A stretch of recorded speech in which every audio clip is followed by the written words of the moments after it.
Hey,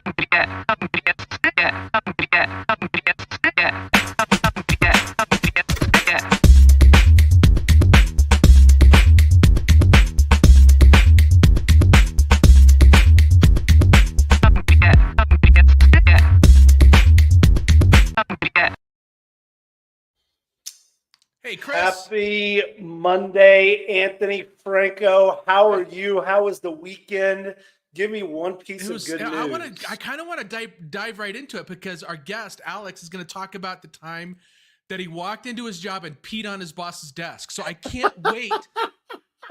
I can't wait to talk about that.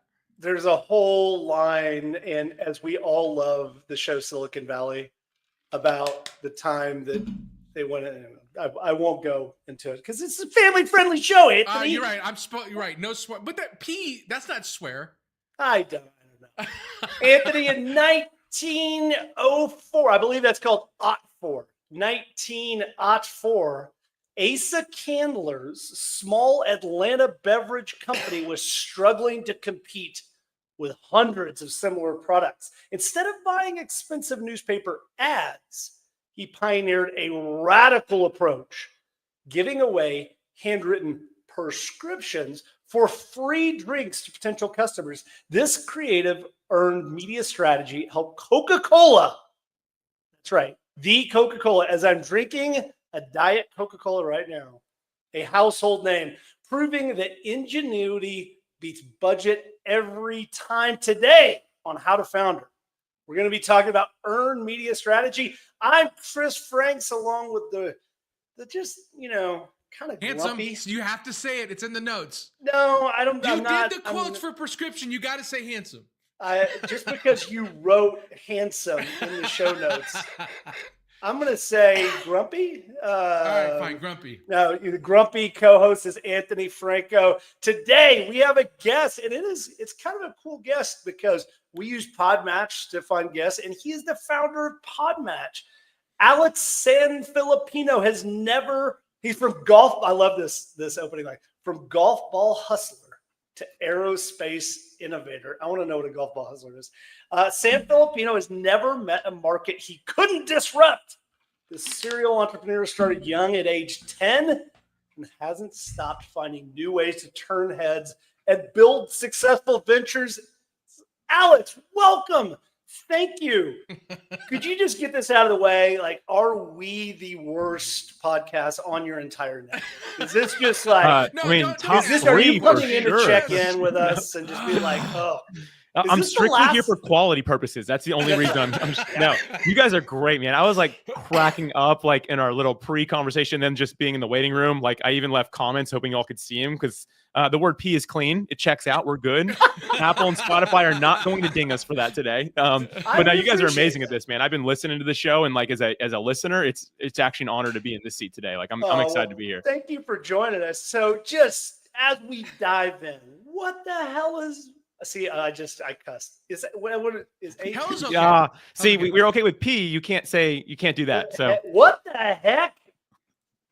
There Dang it is. it, I've already messed it up. What the heck is earned media? First of all, just define it for us. And why should I, as a founder, care about earned media?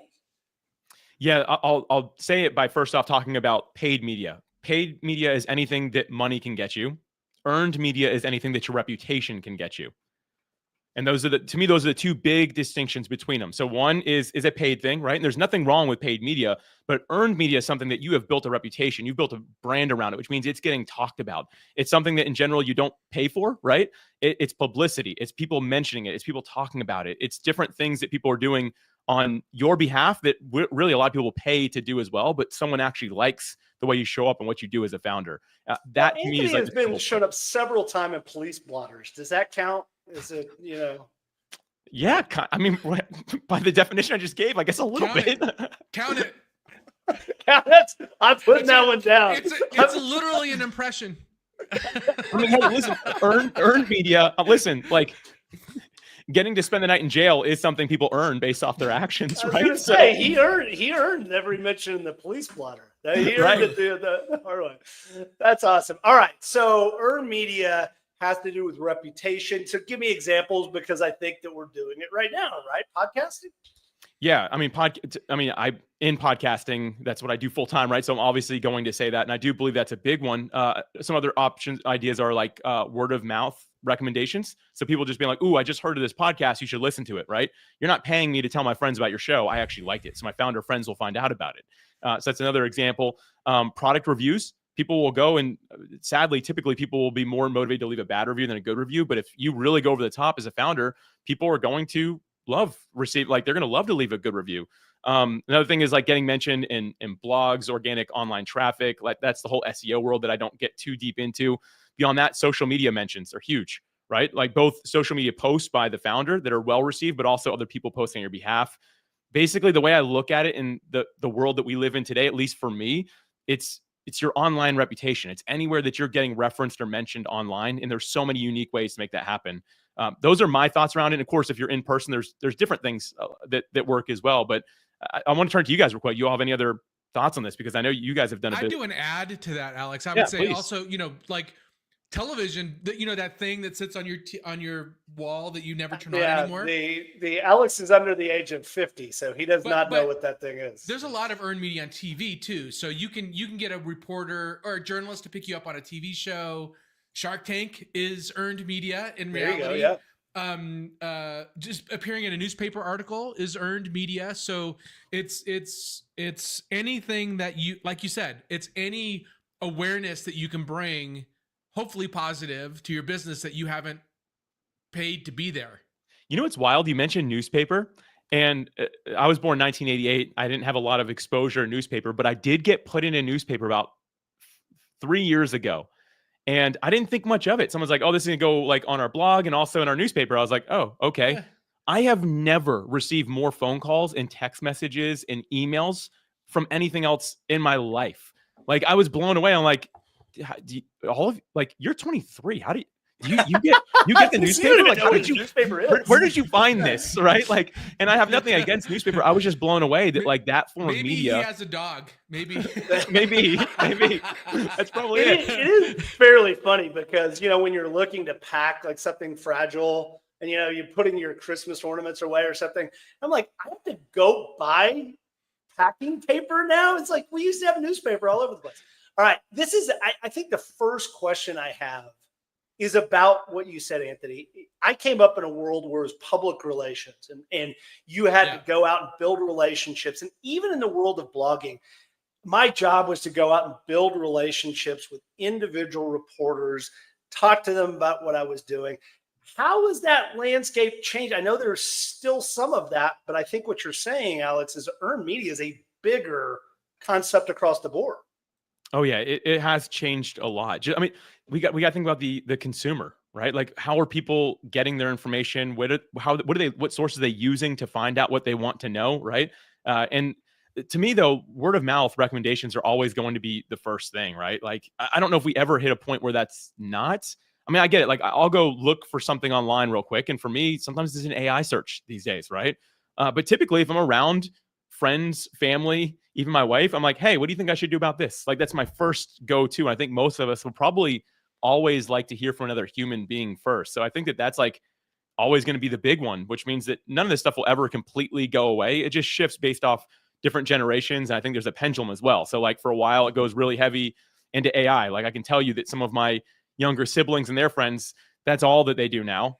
Some of the older ones say you can't trust it. Right. But some of the younger ones are like these dorky people who are 15 years older than me. I'm not using that. Right. Like it just kind of swings around. So I can't say that any of it's dead or changing. It might always come back around a little bit. But the one thing that is true is that it's diversified. There's so many different mediums that you can use now. And I think that's why I go back to this idea of our reputation is we got to think about that holistically. Like, are we available on these different mediums, platforms, and places? Like if you search for me anywhere other than Instagram, do I show up? Right.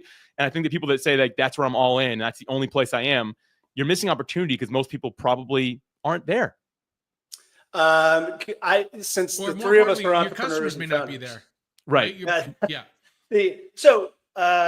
Do we want to just create an industry right now called AI optimization? Like, and it's probably impossible. It's probably all smoke and mirrors, but we were just talking before, like SEO is 90% smoke and mirrors. So we just create this industry right now. You guys want to pivot out of founder to AI optimization? This sounds like, I like to think I solve simple problems. This sounds like a very complex. Yeah, I would have no idea how to even start. How does Google work? Kidding.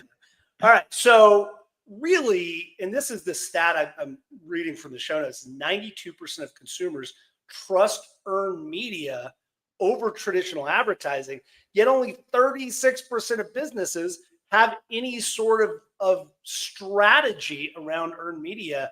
And that comes from the Nielsen Consumer Trust Index. That's kind of a wild approach. So let's just talk about that. Like, what are your thoughts? What should I be thinking about as a founder in starting to think through how do I create this positive momentum around earned media and really just about my stance, my position, my reputation? Was it, I think, what you're saying? Yeah. I think the first problem that many founders make is we just jump straight into this. Like, some people hear that stat and be like, ooh, opportunity. And there is opportunity, but they'll just jump in and start trying things. But I think that you know what? I'm going to call out a former episode. I listened to it earlier today, actually. It came out on December 30th, 2024. And it was crafting a killer messaging strategy. We're so old, we don't remember what we ate for breakfast. Angelo Ponzi.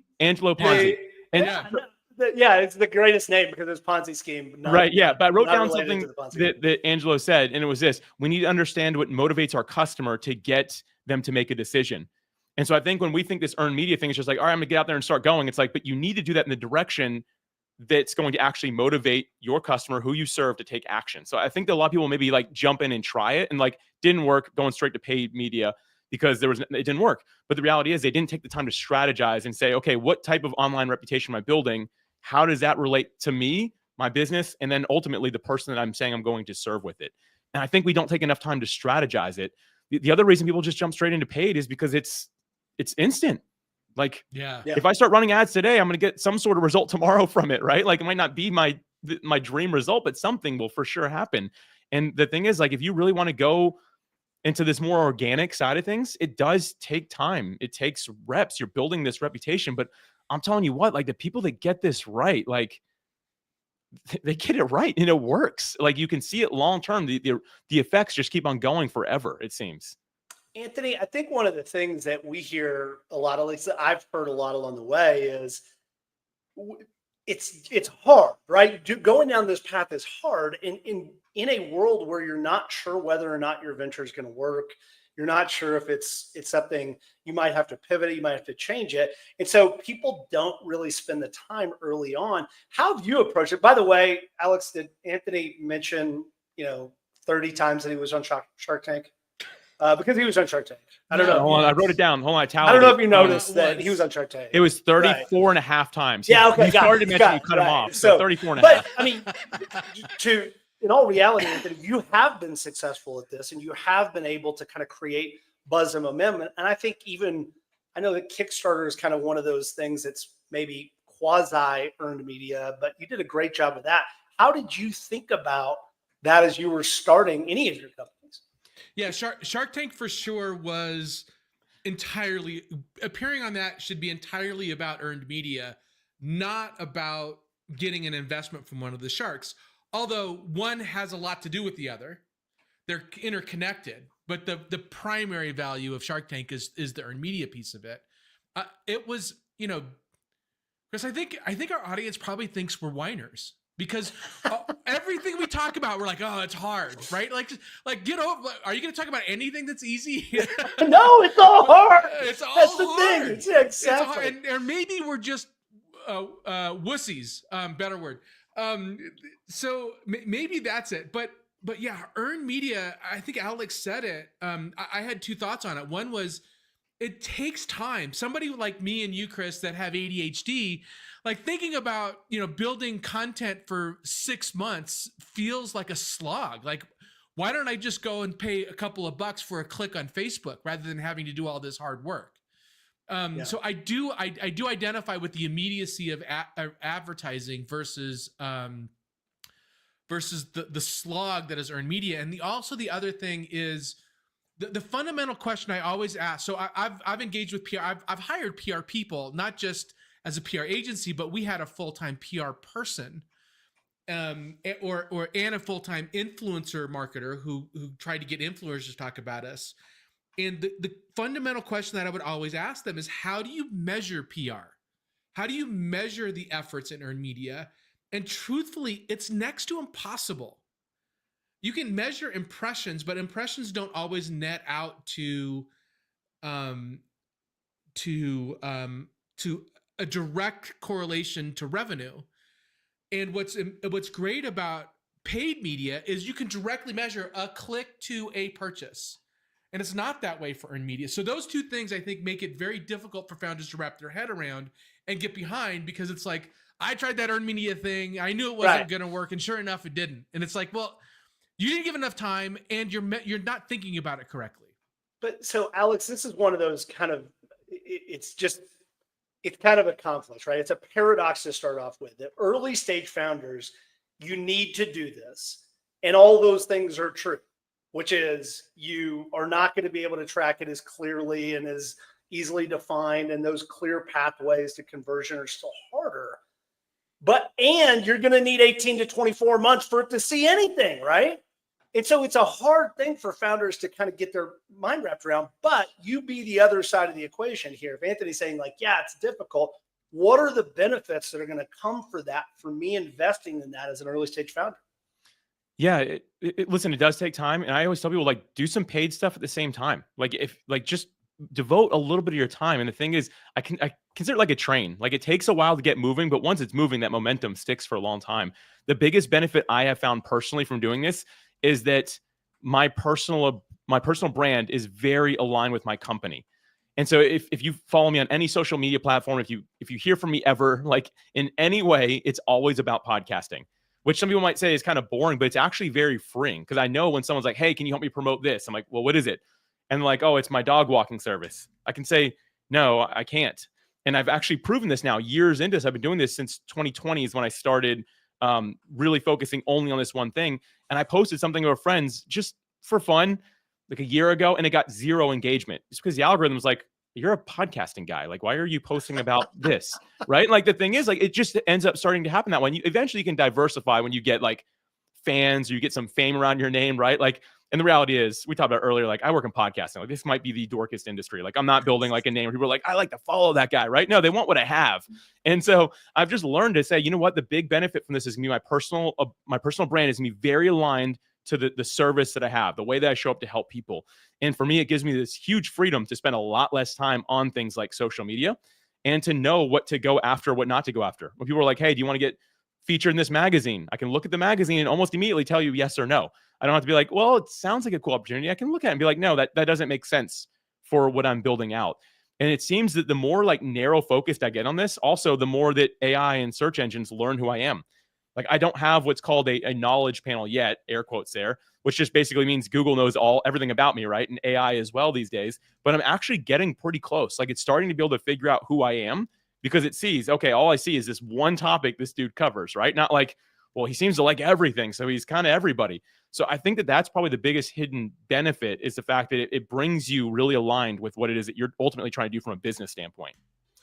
There's there's several other Chris Frankses in the world, including a professional soccer player. But the person that always ranks higher, if I just, when you Google your names, is Chris Franks, the professional bass fisherman.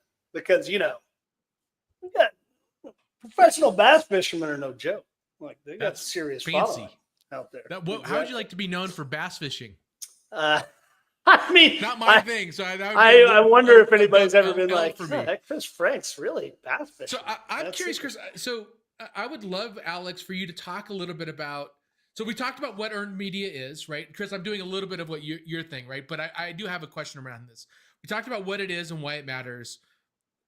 Do you have like the 4 rules or tips or like a bullet point list of how do you get started and how do you continually to progress in earned media? Like, give me the tactics. Well, yeah. I think it's good. And I'll rephrase the question. Thank you, Chris, because I think I'm terrible at that. I think it is. But really what you're saying, Alex, and this is the thing that you and I have gotten to, Anthony, often now, is that in a world full of noise, the killer ad no longer exists. It's about telling your story. It's about telling the company story and doing it again and again and again. And earned media is a perfect opportunity for that.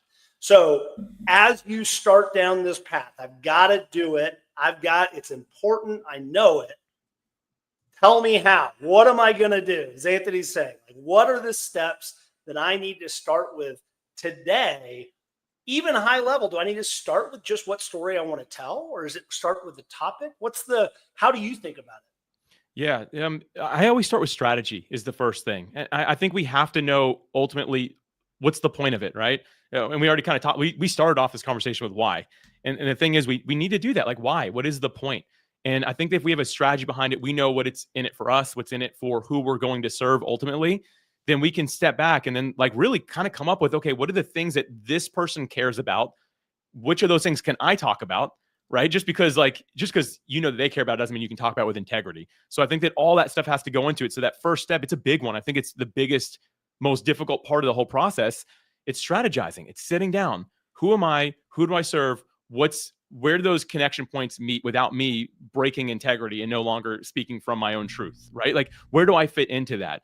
And I think that getting that right is really tough. And in my mind, it takes a whiteboard, like old school whiteboard. Like, you got to whiteboard that stuff out and you got to really figure it out. Right along with that, the next step I'd share is that it needs to somehow align to your business. So like, if you're a founder and you're saying, okay, I want to be this like front-facing founder. I want to build out this personal brand idea. I want to earn media for this brand. People always want to follow people, not really brands. And yeah, there's some that have broken the mold. Like, I don't know who the CEO of Coca-Cola is, like we referenced it earlier, but people love Coca-Cola, right? That's one of those brands, but most of us are probably never going to achieve that. And to date, I can see that that's true with everything we do with Podmatch or that comes from Alex Sanfilippo. Like, my engagement is through the roof in comparison to the other. And it's not because we're doing something right or wrong on either side. It's that people like people. And so I think that that's one of the beautiful things of it. Once you kind of know that alignment, you need to figure out again, like, you need to figure out how I'm serving these people connect with my brand and with me. I think that those two things, they're that first phase, that strategy side of things. I've got more ideas, but do you all have any thoughts on that? Like, to kind of, no, those are great. This is where I get those. And I think that what you're saying is that, and we've talked about this previously, but I need to start by thinking, okay, here's who I am. Here are the values. Here's the things that I'm trying to bring to the table. And then make my story points, what I'm trying to say, try to resonate with the audience of the business I'm selling to. So in your case, you're trying to sell to people that want to be on podcasts and people that host podcasts. And so it's how do you now tell your story in a way that's authentic to that audience? Anthony, one of the things that I always think about with this is that often early, I'm going to post on my blog or post on social media. Here are the things I believe in. Here are the things my company believes in. Here's how I want to serve. And it can feel like you're yelling into the void. What are some hacks or ideas that you have, Anthony, of like, how do I take that message and try to get it in front of the right people in an organic way? Organic is like it's kind of a chicken and egg thing, right? You need an audience to grow an audience. And so it starts out as a slog. So it also depends on the platform you're talking about, right? So X, if you're trying to grow on X, it's more about commenting and adding your feedback into somebody else's post. That's how you start to gain followers, is just engaging with other people's content. LinkedIn is a little bit different. It's the same, but it's like, first of all, you need to connect with folks. You do need to comment on other people's content, but you need to publish on LinkedIn. Facebook is very consumer oriented. And with Facebook and Instagram, so truly social networks, the way to really grow there is to get other people to talk about you. That's really the holy grail, is to getting other people to talk to you. But if you're trying to grow an audience, it's engaging with that audience. So I'm trying to think through tactics, right? So I know I'm missing a bunch. There's just so many things that you should be doing, and they're all kinds of little things. So Alex, let's just say hypothetically that two guys start a podcast about how to founder stuff, and what should we be doing? Just hypothetically speaking, And in your expert opinion, that you probably charge lots of people, lots of money for people to tell you, but let's just say hypothetically, what should we do to go out and start to try to get a hypothetical podcast in front of these hypothetical founders? Yeah. Anthony, I love what you're sharing there. And what I think about is we have a why, we have a message, we have a purpose for what we do. And I think that can be a lot for somebody who is trying to consume it, right? So even if you like share the vision for the podcast, right? It's like we launched this show, here's the whole vision for it. That's a lot for people to consume. It feels heavy. It's like, whoa, that's a big project. And some people at first, especially, might be like, congratulations, really cool. What I found works better than anything is to dumb it down. And so it's like not always sharing the show. Sometimes it's sharing, like today we were editing and it was a pain in the butt, right? Like, and people like resonate with that. They're like, oh man, that seems like real life. I like that. Right. So I think it's taking the big picture, what you're doing, and taking out little pieces of it. And I don't mean like dripping the content and making little shorts and stuff about it. I mean, show them the ins and outs of it, right? Like let people see behind the scenes, because what you all have here, like this is a beautifully polished product when it's done, right? But people don't know that Christmas. I wouldn't say beautiful. I would say it's a strong word, right? Depends on the guest. Right. Depends on the guest. I would say, was handsome at one point. I don't know. Well, here's what I mean. Like what people would probably love to see. We should have taken a screenshot. Both of you were eating 5 minutes before we started. And like people might like to see, like, oh, they're human. They have to eat. Professionalism, Anthony. Come on, we're I got it. It's your professionalism that I respect. Perfect. Well done. But I think that people like that. And even us just talking about it right now, someone's like, oh, I was eating right before I started listening to this podcast, right? Like we're eating at the same time as those guys. That's cool. But I think how many of our listeners right now are sitting on the toilet listening to our, that's what I want to know. oh man, it's no longer appropriate. That crosses the line, Anthony. Right, exactly. Sorry. Now, you've gotten us out of the. All right, so here's what I've said, and I think what you're saying, Alex, and it gets to that messaging component, which is you have to show up in a real and authentic way because that's what's resonating. And this is not. It doesn't. It's no longer about competing with like whether I should invest in branding or paid or whatever. It just is the way of the world anymore. That as a founder, you have to be comfortable with showing up, talking about your story, and being authentic about the journey, the good parts and the bad parts. It was not always like that. We used to put on facades and pretend that we have it all figured out. It just doesn't work to the same capacity that really showing up and being honest, I think is. So in summary, all right, so just tactically here, you're a podcasting expert. Let's say that, and we'll take us out of it. Who's podcasting good for when it comes to either A, starting a podcast, which it does feel like a lot of people are doing. It feels like it's way more. Everybody has a podcast than it was before, but it's also being a guest on podcasts, which is what your business does, is help people get on podcasts. Who is that right for? And why should I consider that as a tactic amongst the other earned media tactics? Yeah. I'll start on the guesting side and then I'll talk about the hosting side, just because guesting is easier than being a host. Like right now, when we're done, I leave and my job is done until you all tell me to share it. Right. But you guys have some work to do. Like there's other things that have to happen. So like the guest side is fairly simple, but what I really like about it is it gives a founder the opportunity to hash out their message. It's a format where it's okay that it's not perfect. Like I've stumbled over my words like 100 times already. And like, no one is going to be like, wow, that Alex guy, right? Like no one's going to go back and judge that at all because of this. That's what the medium provides. And so when I look back over the let's just say since 2020, when I started getting heavier into guesting as well, it's the same year my service launched. So I joined as a guest myself. And I found that I articulate what I do so much better, but not just better, but in a way that people resonate with it. And I kind of came up with, I just call it the 3 R's of content. And like anything I post online, I'm going to do this. I call it 3 R's are real, raw, and relevant. Is what I'm sharing real, right? Is it raw? Am I BSing my way through it? Or am I just going to give it the emotion out of there? And is it relevant to people who I serve, right? And I think that we have to all kind of do that. But the best way to learn to do that is through guesting. And so I tell founders all the time, like get on a podcast, like, oh, I don't really know my message well enough yet. I'm like, well, that's how you figure it out. And what I've found is people who listen to podcasts like it better before you figure it all out. air quotes there, before you figure it out, because they like hearing the messiness of it. It makes it feel like, oh, this person's still a human. They don't have all the answers yet. They're figuring it out just like I am, but they're a little bit ahead of me. I can learn from that person. And to me, that right there is the beauty of podcast guesting, from the actual for the guest, right? The founder that's going to be in that seat, like learning that stuff. Beyond that, there's a long tail in podcasting. This stuff is legacy building. I mean, the episode that we do together, unless you guys straight up delete it because it's just not up to your standard. Or that we just forget to press record. We did that one time, Alex. We did an entire episode and didn't record it. I see that it says recording. We're good. Yeah, okay, that's great. So, but my point is, like, this will be on a feed forever and people will be able to find it. And there have been times where I went on very small shows back in 2020, and that's fine. I still to this day will go on small shows that now are no longer small shows. And I start having bunches of people reaching out to me. I'm like, what show was it? When was that?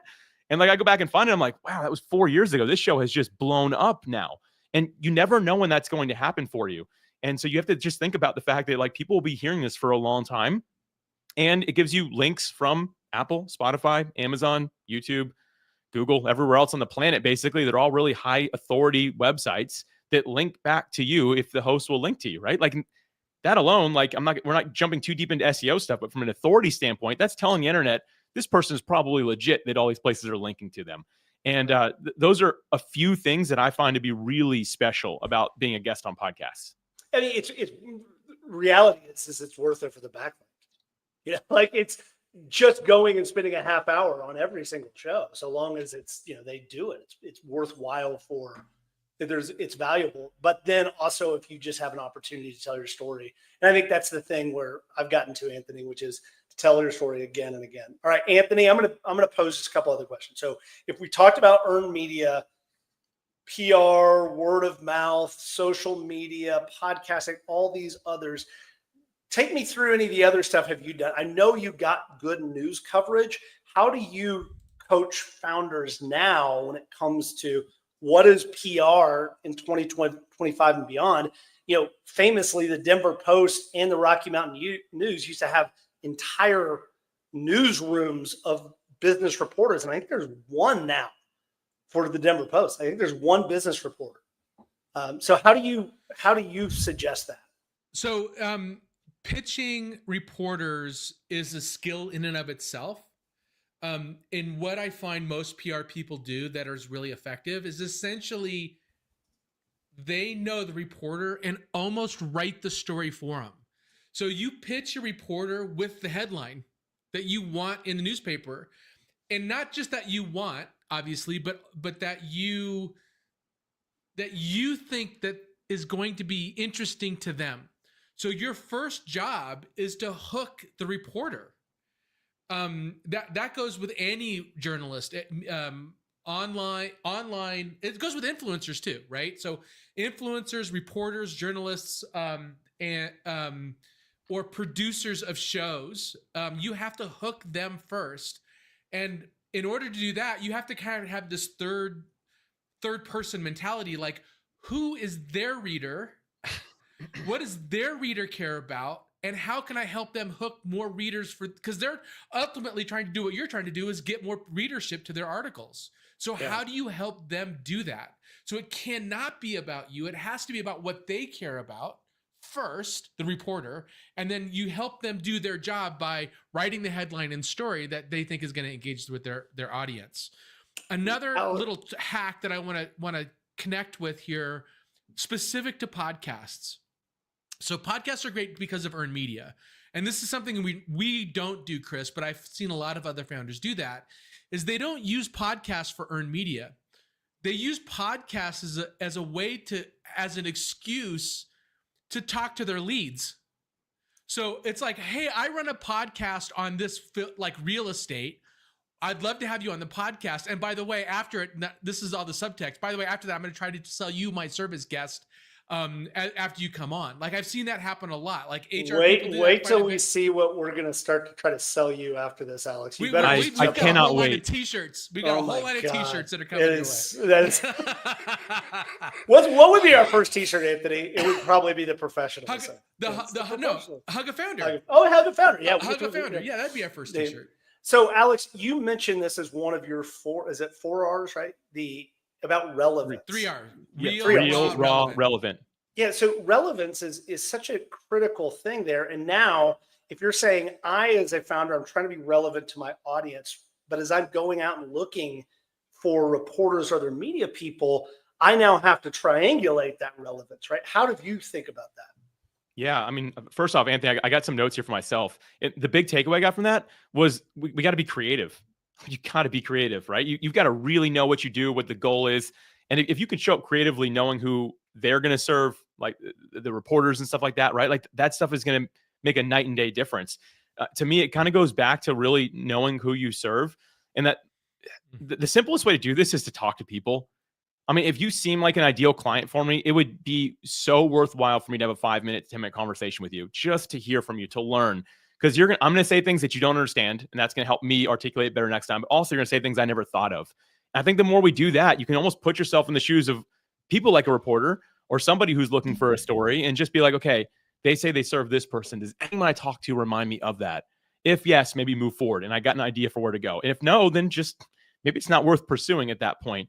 But to me, like it comes down to that creativity. It comes down to talking to people.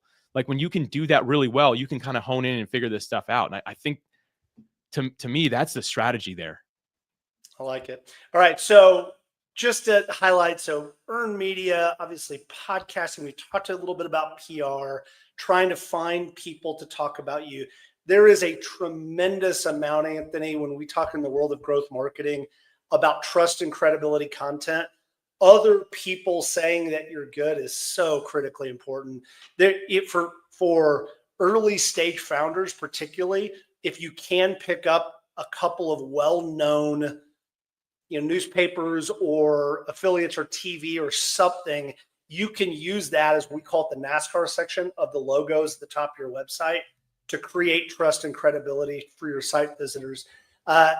Social media, we've talked about, Alex. We've talked about one other thing I just want to get your thoughts on, because it is really relevant in the world of podcasting.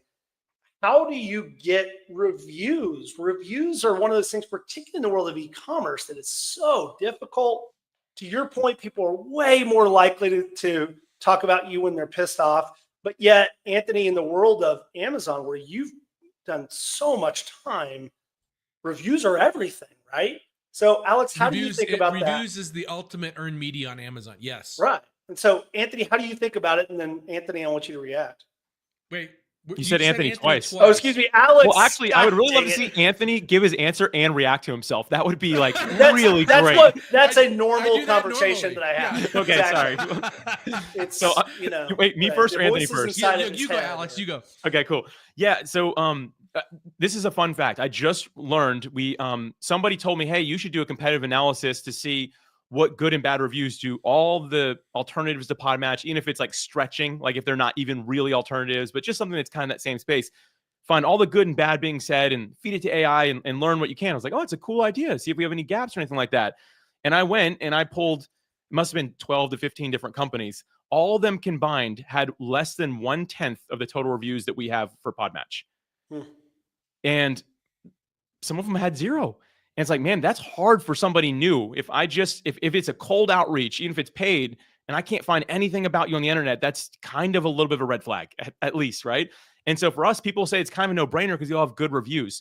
The first way we get reviews, we actually ask. Like, we make the ask. But it's not just, hey, by the way, if you enjoyed this, leave me a review. It's when somebody reached out and they're like, hey, I really like what you're doing here. And be like, man, thank you so much. Is there any chance you'd be willing to leave that in a review? We'd love for that to be on g2.com or on trustpilot.com. And typically people are at that point are like, oh yeah. And I'm like, just take what you literally just said and paste it there. And people are more willing to do that than just like hey, can I get reviews from all of you, please? And people are like, more reviews, right? Like, I don't want to. But someone who's already saying something good, going out of their way, even if it's mentioned directly to me, I'm going to ask any chance you'd be willing to do this. And so our review strategy that we have for Podmatch is people saying thank you to Alex, asking them for a review. And simply put, that's all we've decided to do. Some people might ask at a certain point in their software. We decided not to build any of that in for now, just because this has been working really well for us. And it gives us that human touch. And then we'll go share it. And I'll be like, I just talked to Chris. He's such a great guy. Look what he said about us. Like, he sent it to me privately, and then he shared it here. That just means so much. I have now built like a real connection with that individual. And so that's kind of been my whole strategy. And Anthony, there's probably much better ways to do that, but it's worked for us to this point. But I'd love your wisdom on that, because I mean, you come from that world. Customer reviews are exactly that. Like, there's no, first of all, you can't automate customer reviews. You can't do it. Secondly, if you try to game the system, you're literally you're literally breaking the law. Like, if you pay somebody for a review, you're literally breaking the law. So you can't do that. And if anybody you see does that, you might consider like if you get a package from Amazon and they're saying, we'll give you $5 to give us a review, or if they offer you the product for free to change your review from negative to positive, they're breaking the law. And they're I've gotten also both gaming the those, system. by the way. Yeah. Regularly, I get both of those. Yeah, I know. So we all do, but they're damaging the ecosystem, and that's why it's bad. But it is perfectly fine to say things like, hey, our business operates based on customer feedback, and we would love to hear from you on how we're doing. That's great. You can totally do that. And like you said, when somebody says something nice about you, whenever I speak, here's a great example. Whenever I speak in an auditorium, I always say, if you loved what I did, my name is Anthony Franco. If you didn't, my name is Chris Franks. And that's exactly, that's why I have You should so use a many name that's more not so followers close to on- home, man. Yeah, It's a little exactly. too close. I know we're doing the same thing, Anthony. I'm like taking notes on the wisdom you're sharing, Anthony. I wanted to write that down, but I can't. There's what is a terrific point here is asking. And Yes. it clicks into something. It's called the Benjamin Franklin effect, which is Benjamin Franklin famously, if he had somebody that was an enemy, he would ask a favor of them. And in Philadelphia early, he would go and ask them, hey, I heard you had this book. Could I borrow it? And when that person would lend them lend a book to Benjamin Franklin, he noticed that they would then be more friendly. And so it is now a psychological effect that has been documented, that if I can get you to do something, you will like me more. And so it is hard, but also just simply asking, I think, is a critical point. And Anthony, we have not, so we just need to start asking a little bit more. We need to ask people for favors. I'll volunteer. I'll leave you guys when we're done here. I'll leave you guys a review. Amazing. Man, look at Apple- that. I Thank you, appreciate thank you. that. Apple Podcasts, is that the best? That's where I can actually my name shows up. YouTube. So probably Apple. Or YouTube. Apple Podcasts or YouTube. I was either going way. to say, you probably would know better than where should we be Yeah. asking people to leave reviews? Where should we be It's- focusing? It's like we're on all these places. So in podcasting, I'd say that the Apple Podcast review is the most prestigious, but YouTube is also valuable because there's an algorithm. Amazing, yeah. there. So I'll do both. All right. I'll just do YouTube and Apple Oh, Podcast. thank you. Yeah. Well, Amazing. thank you so much. I mean, gosh, and hey, friends that are listening, if Alex can do it. For real. Somebody top my review. Exactly. Somebody else. We would I'm love gonna to leave a have nice your review. reviews. Somebody leave a nicer one. Only if it's good. If you liked us, we're Anthony and Chris. If you hated us, our name is Alex. Yes, there it is. All right, so let's go into the speed round. I just want to recap. So earned media is anything that we don't pay for directly, combines things like public relations, word of mouth, reviews, SEO. There is some crisis management stuff in there as well. But for the most part, we as founders, we just need to be thoughtful about this aspect of our business. We know it takes a long time, but we need to start creating a plan and strategy for this on day one, so it will start to create that compounding effect 12 months, 24 months, 36 months in the future. Did I miss any of the big bullet points kind of the topics we've talked about? I don't think so. There's two things I wanted to add that are really short. This can and should be fun. Like, it's you talking about what you do. I think it should be a joy. Like, when you kind of learn your rhythm, I have fun doing this part of my business. It's actually one of my favorite things I get to do. And the other thing I want to mention is it takes consistency. Like, let's not do this a month on, 3 months off, a month on, right? It just like in podcasting, when you're a host, one of the biggest things that makes you stand out from the crowd is if you can keep up with it consistently. And so I just put something in your calendar. Every week you need to be out there doing something. You're at the front line, but make it a joy. Have fun doing it, because people can tell if you're having a good time, and people tend to like to work and be around people that are having fun. So those are the only things I'd add. And I think, Chris, I think you got the rest of it really well.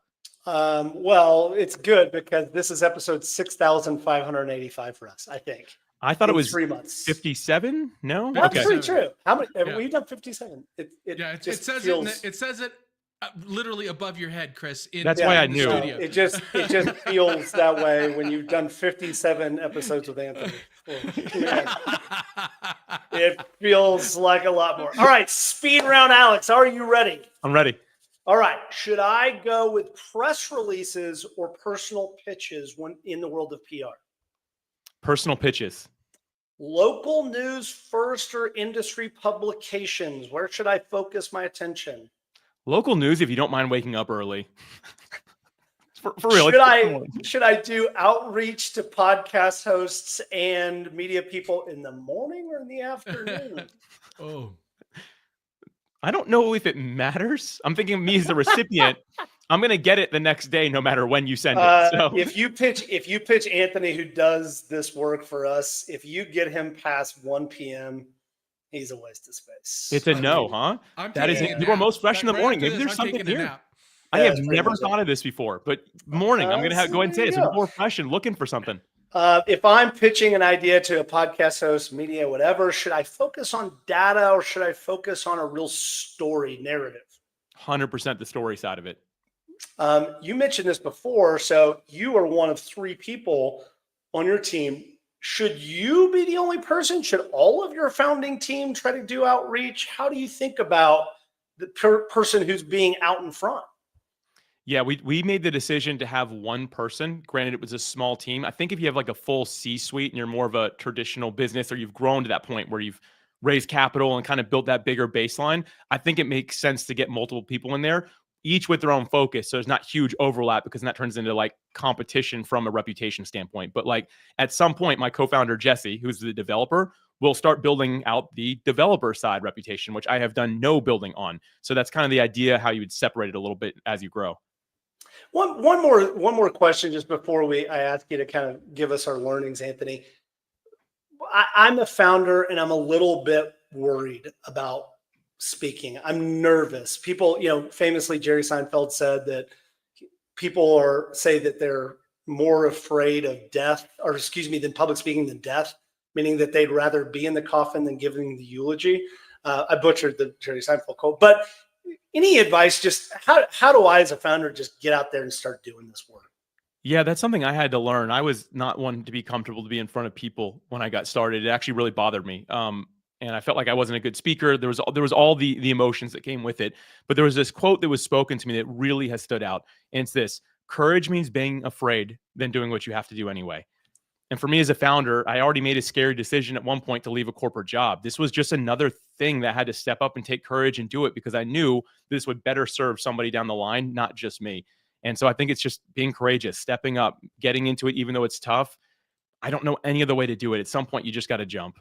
Yeah, I think so. Like Anthony even told me, he's like, you don't suck nearly as much as you think you do. Which I was like, thank you. That's a huge compliment. I meant Huge every compliment. word of that. Yeah, I I think- meant every word.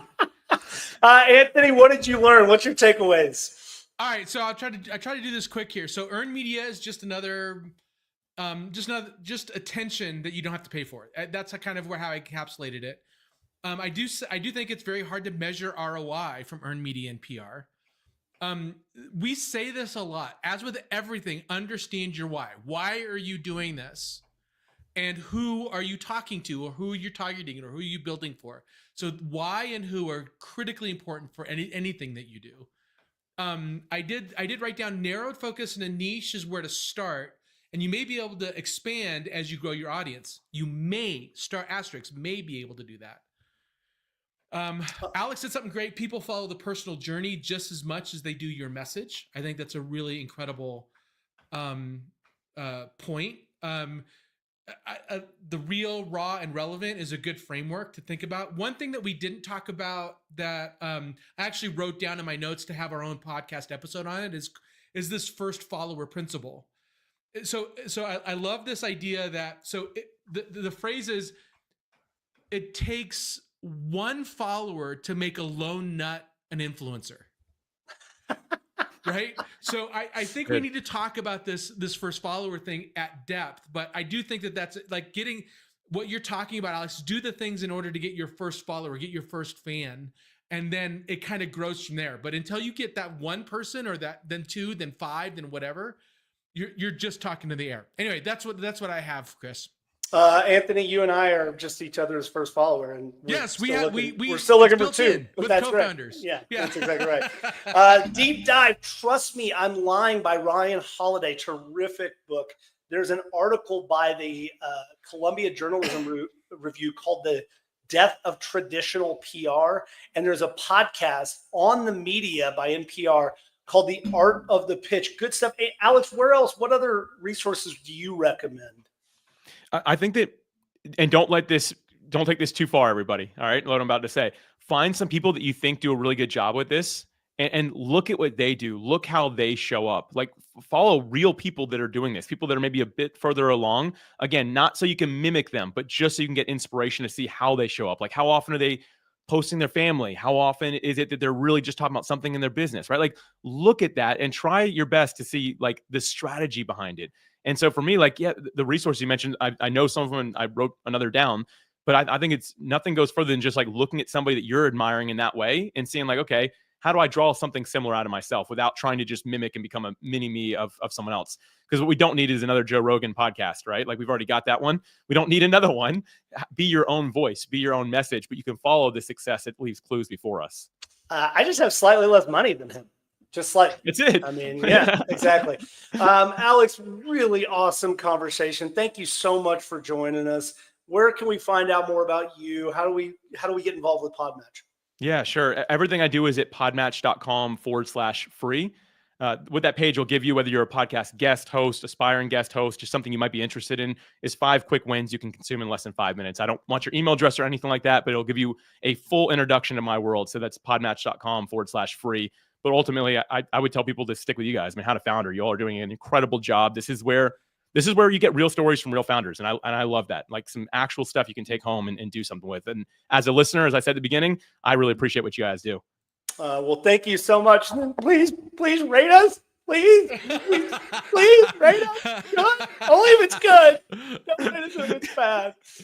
What do we have coming up? Same thing, Alex. Thank you so much. It was a great, we got a lot of great insights from you. I really appreciate it. And we appreciate Podmatch. When I found out about you guys, I was like, wait, what? It was after we started our podcast. I was like, oh my gosh, this is going to make our lives so much easier. And it has. So highly recommend it. Thank you, man. That just made my day. Thank you. And as a host, you get kind of you get a little bit of you get paid to host people. It's kind of crazy. Like, Chris, we literally have monetized this podcast. It's $20, but we've monetized it. That's amazing. Come on, let's go. Let's go. Us and Joe Rogan, Anthony, we're really close. Yeah, it's just slightly different dollar amounts, but it's the same thing. We need really a couple more zeros and we're golden. Yeah.